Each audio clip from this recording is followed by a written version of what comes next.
अस्सलाम वालेकुम स्टूडेंट्स। आज पीपीएससी का लेक्चर नंबर 14 हम डिस्कस करेंगे। तो जैसा कि आप जानते हैं कि कल जो न्यूज़पेपर आया था मुल्तान और मुल्तान का दुनिया न्यूज़ और जंग न्यूज़, उसका जो मुल्तान एडिशन था तो उसमें वो ये न्यूज़ आई है कि इस संडे को ना ये लेक्चरार की जॉब्स अनाउंस हो जाएंगी। तो इसलिए अपनी तैयारी को तेज़ कर लें, क्योंकि ऐड आने के बाद तैयारी नहीं होती। तो इसलिए ये बेहतर है कि अपनी तैयारी को जल्दी से जल्दी आप इसको तेज़ करें। तो आज हमने लेक्चर नंबर 14 हमारा हो चुका है और हम 11 की फिज़िक्स को हमने स्टडी कर रहे हैं। तो चलिए यहाँ पर लेक्चर स्टार्ट करते हैं। सबसे पहले हम पढ़ते हैं स्केप वेलोसिटी। स्केप वेलोसिटी का मतलब क्या होता है? निकल जाना।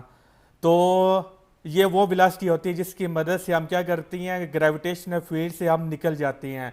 क्योंकि ग्रेविटेशनल फील्ड में जब हम रहते हैं तो हम क्या होते हैं, बाउंड होते हैं, हम अपनी मर्जी से मूव नहीं कर सकते। तो इसलिए हम चाहते हैं कि हम ग्रेविटेशनल फील्ड से निकलें। तो उस ग्रेविटेशनल फील्ड से निकलने के लिए हमें एक वेलोसिटी देना चाहते हैं, हमें देना पड़ती है। अब मसला ये है कि ग्रेविटेशनल फील्ड की हाइट का हमें नहीं पता होता, वो क्या होती है, वो इनफाइनाइट होती है। तो लास्ट लेक्चर में मैंने इसका मीनिंग बताया था कि इनफाइनाइट का मतलब लामहदूद नहीं होता, बल्कि ये डिपेंड करता है ऑब्जर्वर पे। तो इंग्लिश में तो इसका मीनिंग लामहदूद होगा, लेकिन फिजिक्स में इसका मीनिंग लामहदूद नहीं है, बल्कि ये डिपेंड करता है कि ऑब्जर्वर कहाँ पे है। अगर ऑब्जर्वर की रेंज से बाहर है वो चीज़, तो इसका मतलब वो इनफाइनाइट है। तो इसके मैंने एग्जांपल भी आपको दी थी। देखें, ये एक चार्ज का इलेक्ट्रिक फील्ड है, पॉजिटिव चार्ज का, ठीक है। और एक चार्ज यहाँ पे पड़ा हुआ है, उसको हम क्या लेते हैं, क्यू नॉट चार्ज।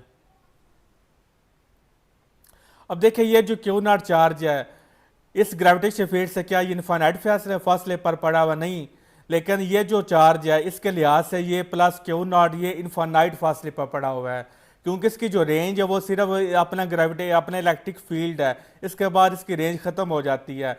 तो इसलिए इसके बाद जो भी चीज़ होगी वो उसके लिए क्या होगी, इनफाइनाइट होगी। हालांकि हम देख सकते हैं कि क्यू नॉट और प्लस क्यू के दरमियान फासला इनफाइनाइट नहीं है, बल्कि फाइनाइट है। लेकिन चूंकि जो प्लस क्यू चार्ज है उसकी जो रेंज है वो वहाँ पे ख़त्म हो जाती है, उसकी रेंज से बाहर है क्यू नॉट, इसलिए हम कहते हैं कि ये इनफाइनाइट फासले पर पड़ा हुआ है।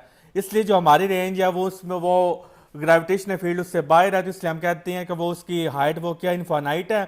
तो हम क्या करते हैं, एक वेलोसिटी हमें देना पड़ती है। उस वेलोसिटी को अगर हम किसी भी बॉडी को फेंकें तो वो बॉडी क्या करता है, वो ग्रेविटेशनल फील्ड से निकल जाता है। कंडीशनल ये होते हैं कि उसके रास्ते में कोई पत्थर वगैरह, कोई गर्दोबार, कोई और चीज़ ना आए, बिल्कुल उसको स्ट्रेट रास्ता मिले, तब वो उसका क्या करेगा, ग्रेविटेशन फील्ड से निकल जाएगा। उसके डेफिनेशन है, throw a body with such a velocity v e so that it crosses the earth's gravitational field.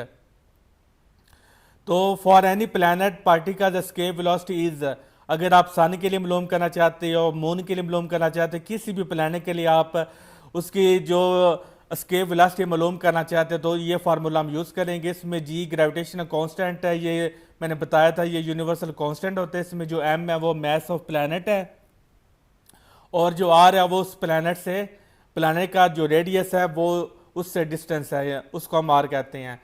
अगर हम अर्थ की बात करें तो अर्थ के लिए फार्मूला चेंज हो जाता है। अर्थ के लिए फार्मूला होता है √2 GR। तो ये देख रहे दोनों में फ़र्क है। ये फार्मूला वैसे ज़मीन के लिए भी एप्लीकेबल है और फॉर प्लैनेट्स के लिए भी एप्लीकेबल है, लेकिन ये वाला फार्मूला सिर्फ और सिर्फ अर्थ के लिए एप्लीकेबल है। तो आप कह सकते हो ये वाला जो फार्मूला है ये यूनिवर्सल फार्मूला है, ये हर प्लैनेट के लिए एप्लीकेबल है और ये सिर्फ और सिर्फ अर्थ के लिए एप्लीकेबल है। तो एक क्वेश्चन अराइज होता है यहाँ पे, the particle is at height H from the surface of Earth. हमें नहीं पता कि वो कितनी हाइट पे है, हमें बस पता वो हाइट एच पर है from the surface of earth. Calculate the escape velocity, तो हमने उसकी क्या मालूम करनी है, एस्केप वेलोसिटी मालूम करनी है। तो उसका फार्मूला ये है कि इनिशियल एनर्जी पोटेंशियल एनर्जी वो और फाइनल पोटेंशियल एनर्जी वो आपस में क्या होंगी, इक्वल होंगी, law of conservation of energy के मुताबिक। तो उसकी जो इनिशियल पोटेंशियल एनर्जी वो क्या होती है, -2 GMM/2R, और उसकी जो इनिशियल काइनेटिक एनर्जी वो ½ mv² इज इक्वल टू, जो इनफाइनाइट फासले पर उसकी पोटेंशियल एनर्जी क्या हो जाती है, जीरो हो जाती है, उसके काइनेटिक एनर्जी भी क्या हो जाती है, जीरो हो जाती है। क्योंकि ग्रेविटेशनल फील्ड इन्फिनिटी पर है, लिहाजा UF जीरो होगा, क्योंकि पोटेंशियल एनर्जी इन्फिनिटी पर जीरो होती है। तो एम वी ये एम एम से कट गया तो पीछे पीछे हमारे पास फार्मूला क्या बन गया, v is equal to 2gm divided by 2r और होल का स्क्वायर रूट। तो इसमें जो हमारे पास है जो एस्केप वेलोसिटी वो हमारे पास क्या आती है, v नॉट डिवाइडेड बाय 2, क्योंकि जो है ना 2gm डिवाइडेड बाय r 2 से कट जाता है।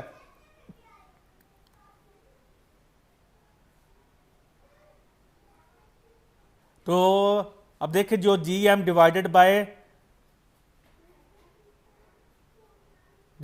आर वो किसके इक्वल होता है, वो एस्केप वेलोसिटी के इक्वल होता है, यानी कि वो इसके इक्वल होता है।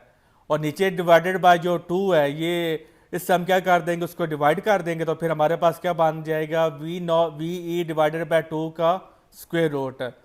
तो वी ई की वैल्यू पुट की और डिवाइडेड बाय 2 का स्क्वायर रूट, तो हमारे पास आंसर आ जाएगा 7.9 किलोमीटर पर सेकेंड।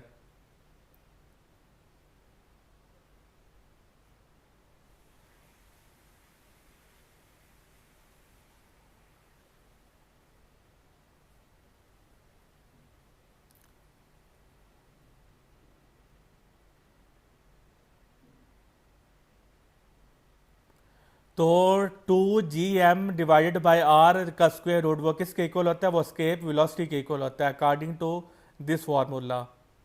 देखिए इस फार्मूले के मुताबिक 2gm डिवाइडेड बाय आर है तो वे एस्केप वेलोसिटी के इक्वल होता है। तो यहाँ पर 2gm डिवाइडेड बाय आर वो एस्केप वेलोसिटी के इक्वल होगा, नीचे ये वाला जो 2 है इसका क्या आ जाएगा, स्क्वायर रूट आ जाएगा, क्योंकि बाकी सारी टर्म किसके इक्वल होती है, वी ई के इक्वल होती है, और ये डिनोमिनेटर में है तो ये आ जाएगा 2 का स्क्वायर रूट। तो इन सारी जो जी की वैल्यू पुट की, एम की वैल्यू पुट की, तो 2 से उसको मल्टीप्लाई किया, डिवाइडेड बाय आर किया और फिर उसका स्क्वायर रूट लिया, तो वो वैल्यू आंसर हमने क्या करना, वो हमने यहाँ पे पुट कर देना और उसको डिवाइड कर देना 2 के स्क्वायर रूट पर। तो हमारे पास आंसर क्या आएगा, 7.9 किलोमीटर पर सेकंड। फिर है orbiter speed of satellites. Orbiter speed of satellite का फार्मूला क्या होता है, G M divided by small r whole का square root. If satellite is revolving very close to earth surface, तो जब very close to earth surface होता है तो इस आर को हम रिप्लेस कर देते हैं कैपिटल आर से, क्योंकि जो रेडियस ऑफ अर्थ वो वेरी वेरी ह्यूज वो क्वांटिटी होती है, इसलिए हम इसको रिप्लेस कर सकते हैं फॉर वेरी स्मॉल हाइट के लिए। फिर हमारे पास ये फार्मूला बन जाता है और ये फार्मूला फिर हम ये किसके इक्वल होता है, जी आर के इक्वल हो जाएगा। ये फार्मूला ये आपस में क्या होते हैं, इंटर कनेक्टेड होते हैं।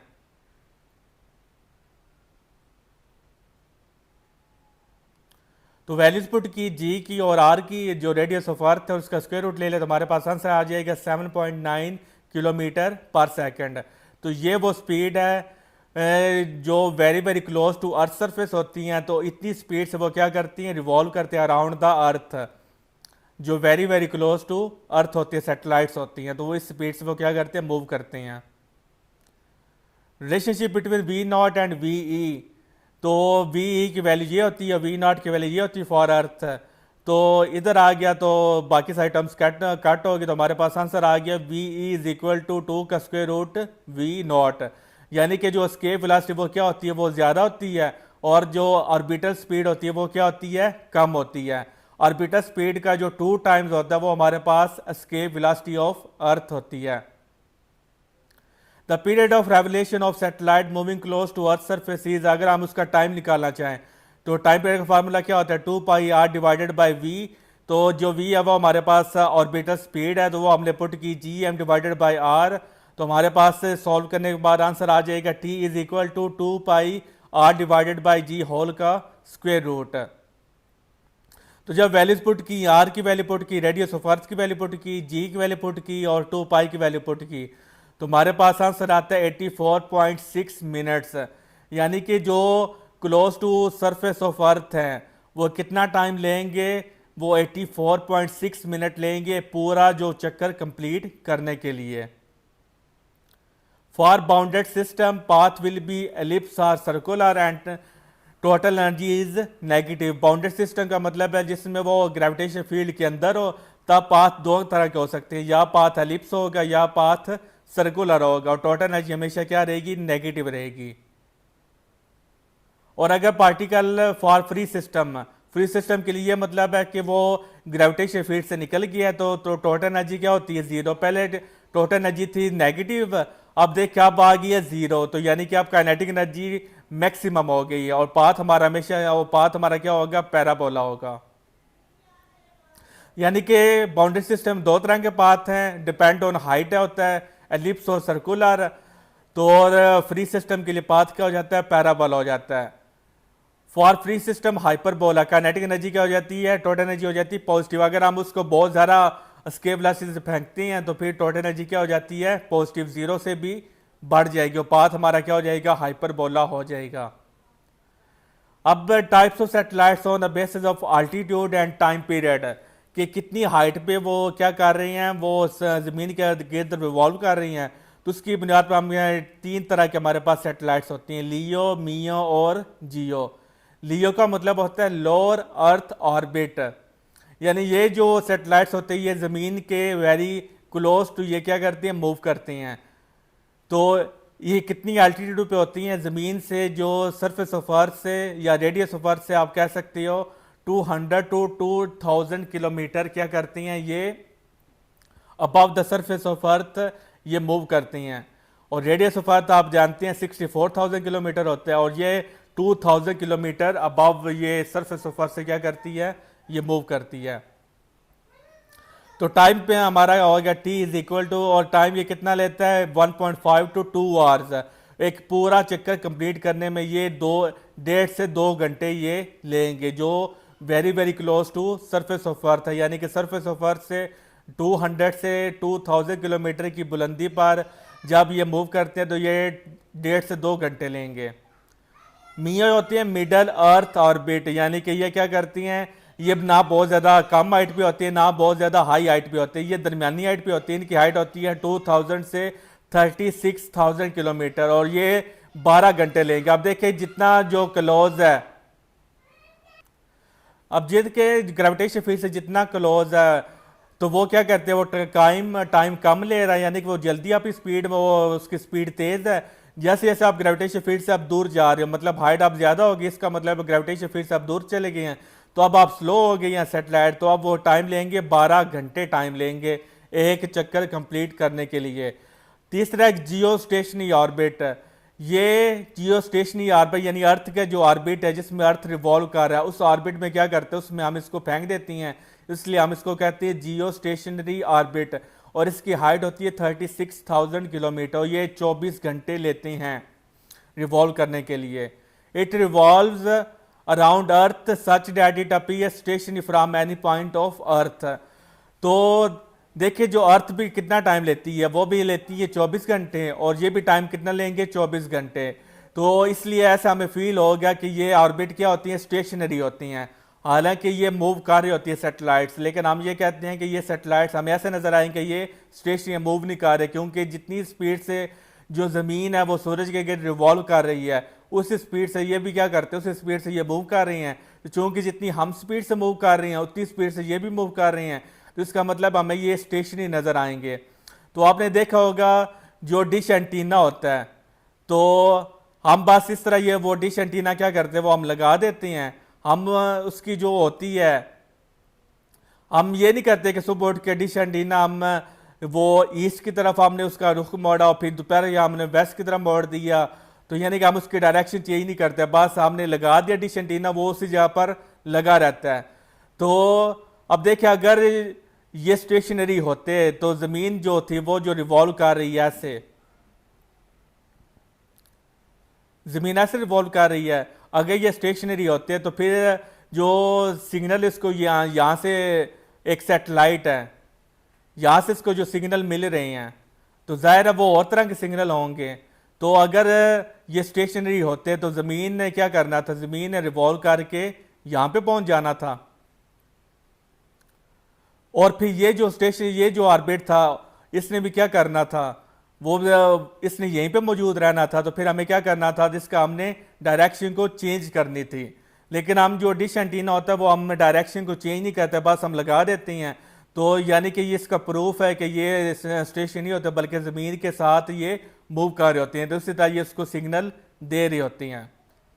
They have the same sense of rotation as that of Earth. They travel in equator belt around Earth. ये equator belt around Earth वो इसमें मूव करते हैं.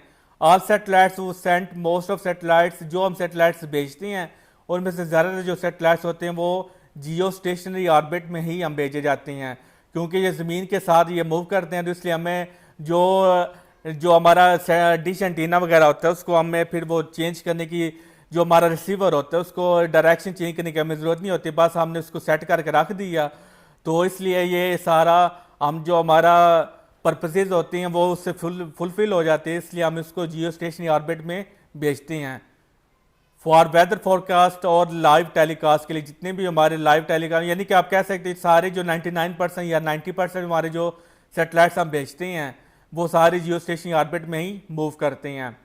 तो इससे हम मदद से हम क्या करते हैं, हम लाइव टेलीकास्ट, हम जितने भी प्रोग्राम्स होते हैं वो हम क्या करते हैं, हम देख लेते हैं. That's why geostationary orbit becomes populated.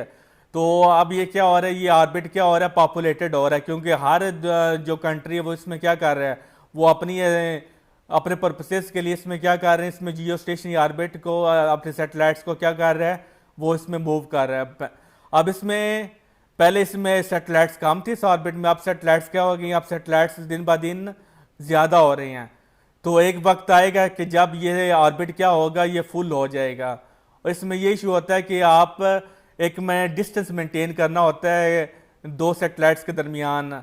तो अगर वो डिस्टेंस मेंटेन ना हो, तो अगर यहाँ पर सैटेलाइट हो तो वो क्या करेगा, ये दोनों फिर एक दूसरे के सिग्नल को इंटरप्ट कर देंगे, फिर जो हमारी लाइव कवरेज वो डिस्टॉर्ट हो जाएगी, ख़राब हो जाएगी. इसलिए इन दोनों के दरमियान जो डिस्टेंस है वो मेंटेन होना चाहिए ताकि एक दूसरे के सिग्नल को ये डिस्टर्ब ना कर सकें. अभी तक ये काफ़ी पॉपुलेट हो चुका है लेकिन अभी तक फुलफिल नहीं हुआ, यानी अभी तक हम इसमें सैटेलाइट हम भेज सकते हैं, लेकिन एक टाइम आएगा कि जब ये पूरा भर जाएगा तब फिर हम इसमें सैटेलाइट फिर हम मज़ीद भेज नहीं सकेंगे, क्योंकि दोनों के दरमियान एक पर्टिकुलर फिक्स डिस्टेंस होना चाहिए. अगर वो डिस्टेंस नहीं होगा तो फिर हमारा जो पर्पज़ है वो फेल हो जाएगा. All the satellites in Jio must remain at the same distance. Kepler first law of motion.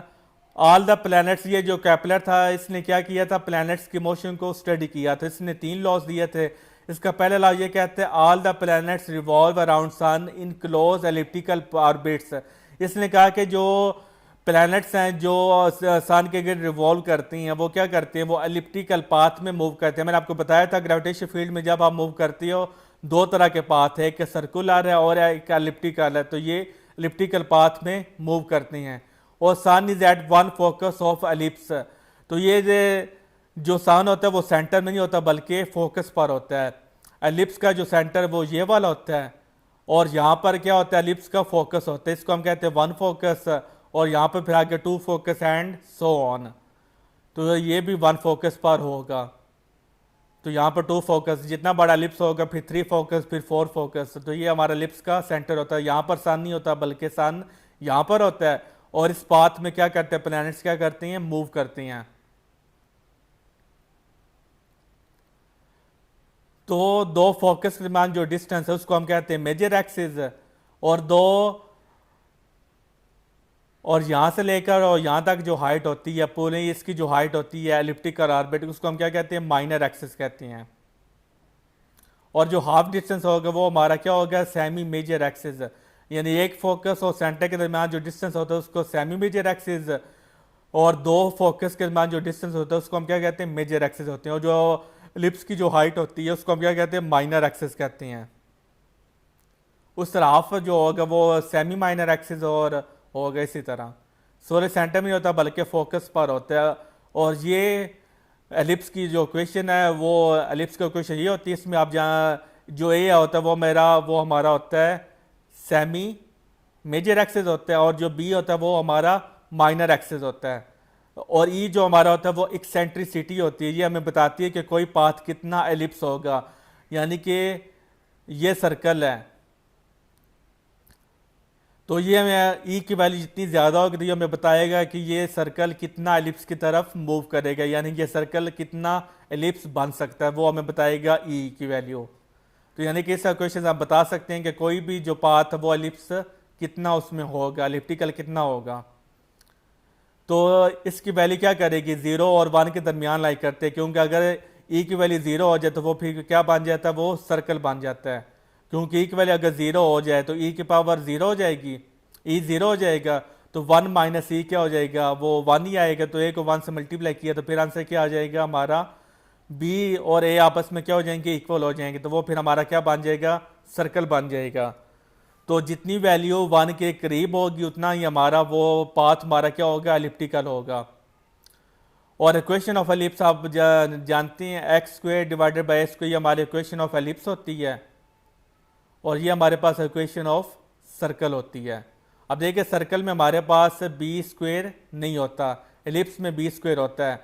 तो जब ई हमारा 0 हो जाता है तो ए स्क्वायर बी स्क्वायर आपस में क्या हो जाते हैं, इक्वल हो जाते हैं, यानी कि बी हमारा ख़त्म हो जाता है। फिर फॉर प्लैनेट क्लोज टू सन, उसको हम कहते हैं पेरिजिया, तो उसके लिए फार्मूला क्या होगा, r is equal to a minus a e, और ये हमारे पास फिर उसके for planet closest to distance sun के लिए ये डिस्टेंस मालूम करने के ये वाला फार्मूला होगा। और फॉर डैश उसको हम कहते हैं फिजिया, और उसके हमारे पास ये वाला फार्मूला होगा। इसमें ई प्लस है और नज़दीक के लिए ये हमारा क्या है, नेगेटिव है। सेकंड लॉ केपलर का, planets do not revolve around sun with constant speed, constant speed से वो प्लैनेट्स क्या करते हैं, वो मूव नहीं करते, बल्कि उनकी स्पीड वो वेरिएबल होती है। जैसे कि स्पीड की बात कर रहा हूँ, वेलोसिटी की बात नहीं कर रहा, स्पीड वेरिएबल होती है। जैसे कि आपने देखा कि अर्थ के केस में जो हमारे सैटेलाइट होते हैं, अगर हम उनको जियो स्टेशन ऑर्बिट में फेंकती हैं, वो क्या करती हैं, कांस्टेंट स्पीड से वो मूव करती हैं। लेकिन सन के गिर्द प्लैनेट्स वो कांस्टेंट स्पीड से मूव नहीं करते। इसी तो यहाँ से आप देख लें, चूंकि यहाँ पर सन होते हैं, इसका मतलब है जो प्लैनेट यहाँ पर होगा उसका ये क्योंकि उसका और सन के दरमियान डिस्टेंस कम है, तो यानी कि ग्रेविटेशन फील्ड स्ट्रॉन्ग होगा। तो जब ग्रेविटेशन फील्ड स्ट्रॉन्ग होगा तो वो क्या करेगा, वो फिर तेज़ी से मूव करेगा, और वो बाउंडेड होगा। जैसे जैसे दूर जाएगा, क्योंकि ये सन की वजह से मूव कर रहे हैं, तो जैसे जैसे आप फॉर एग्जांपल एक प्लैनेट यहाँ पर आ गया, तो अब उसका और सन के दरमियान डिस्टेंस क्या हो गया, ज़्यादा हो गया, तो उसका अब जो सन का ग्रेविटेशन फील्ड यहाँ पर क्या हो गया, वीक हो गया, तो यहाँ पर वो क्या करेगा, स्लोली मूव करेगा। तो यानी कि उसकी स्पीड क्या होती है, वेरिएबल होती है, चेंज होती रहती है। Planets move faster when it is near to sun and slower when it is the farther from the sun, क्योंकि सन की वजह से मूव कर रहे होती हैं। द एरियल वेलोसिटी, ये भी एक वेलोसिटी होती है एरियल, इसका फार्मूला क्या होता है, D A divided by D T of a planet is constant. मतलब है एक प्लैनेट यहाँ पर है और एक प्लैनेट यहाँ पर है, तो वो क्या करेगा, अभी वो सन के पास है, तो जितना टाइम उसने लिया यहाँ से यहाँ पर आने का, और जब वो सन से दूर जाता है तब भी एक ये एरिया है, ये एरिया जब वो सन के पास है प्लैनेट, और ये वाला जो एरिया है वो तब है जब वो सन से दूर है। यहाँ पे सन के पास है तो ये जल्दी कवर अप कर लेगा, यहाँ सन से दूर है तो फिर भी जितना टाइम यहाँ से लेकर यहाँ तक लेगा उतना ही टाइम यहाँ से लेकर यहाँ तक ही लेगा। आप कहोगे कि सारे यहाँ पर उसकी स्पीड तेज़ है तो यहाँ पर वो जल्दी का वो कवर अप कर लेगा, और यहाँ पर उसकी जो स्पीड है वो स्लो हो जाती है तो यहाँ पर उसको लेट करना चाहिए। नहीं, यहाँ पर हम बात कर रहे हैं एलिप्टिकल की, एलिप्स की बात कर रहे हैं, तो जितना टाइम यहाँ से लेकर यहाँ पर लेगा उतना ही टाइम यहाँ से लेकर यहाँ पर तक ही लेगा। इक्वल जो एरिया होगा वो क्या होगा, वो सेम ही होगा, एरियल वेलोसिटी उसकी क्या होगी, सेम होगी।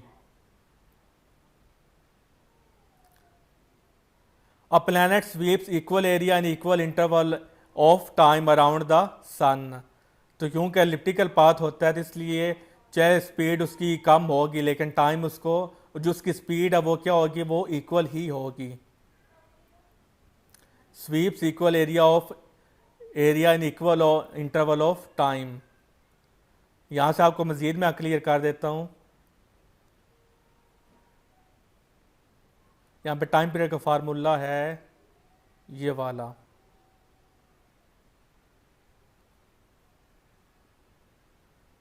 अब देखिए यहाँ पर जो आर है वो हमारा क्या होता है, डिस्टेंस ऑफ अर्थ होता है, ठीक है। अब यहाँ पर क्योंकि हम सन की बात कर रहे हैं तो ये हमारा डिस्टेंस फ्रॉम द सन होगा, रेडियस। तो जितना आर क्या होगा, कम होगा, उतना टाइम भी कम लगेगा, जितना आर ज़्यादा होगा उतना टाइम भी क्या लगेगा, ज़्यादा लगेगा। इसलिए ये इस तरह कवर अप हो जाता है कि स्पीड दोनों की क्या हो जाती है, वेलोसिटी क्या होती है, दोनों की कांस्टेंट रहती है। स्पीड डिफरेंट होती है लेकिन एरियल वेलोसिटी वो उनकी क्या होती है, कांस्टेंट होती है, क्योंकि वेलोसिटी क्या होती है, डिवाइडेड बाय डी टी हो जाती है। और यहाँ पर हम एरिया की बात कर रहे हैं, स्पीड की बात हम नहीं कर रहे। एरिया वेलोसिटी में हम एरिया की बात कर रहे हैं, तो चाहे हम माना कि उसकी स्पीड वेरिएबल होती है, लेकिन जो सन के पास होगा वो और जो सन से दूर होगा वो इक्वल टाइम लेंगे वो एरिया कवर अप करने के लिए, क्योंकि जो सन के पास होंगे, अब यहाँ पर देख लें, जो सन के पास होगा वो टाइम कम लेगा, तो जब टाइम कम लेगा उसकी वेलोसिटी क्या हो जाएगी, उसकी वेलोसिटी हो जाएगी ज़्यादा हो जाएगी।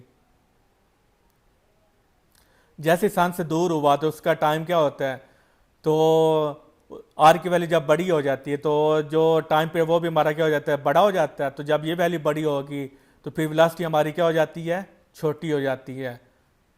तो ये इनका उतार चढ़ाव वो सेम टाइम ही में वो कवर अप होता है। आंसर दोनों का सेम ही होता है, क्योंकि जितना टाइम यहाँ पे कम होता है वो उतना ही टाइम उसके मुताबिक वो क्या करता है, बढ़ जाता है। तो आंसर दोनों का सेम आता है। तो ये था हमारा लेक्चर नंबर 14। उम्मीद करता हूँ आपको पसंद आया होगा और आपके कंसेप्ट क्लियर हुए होंगे। तो अब मिलते हैं नेक्स्ट लेक्चर में। 15 लेक्चर हमारा होगा, वो भी अभी एफएससी पार्ट 1 की होगा। तो तब तक अपना ख्याल रखिएगा। अल्लाह हाफिज़।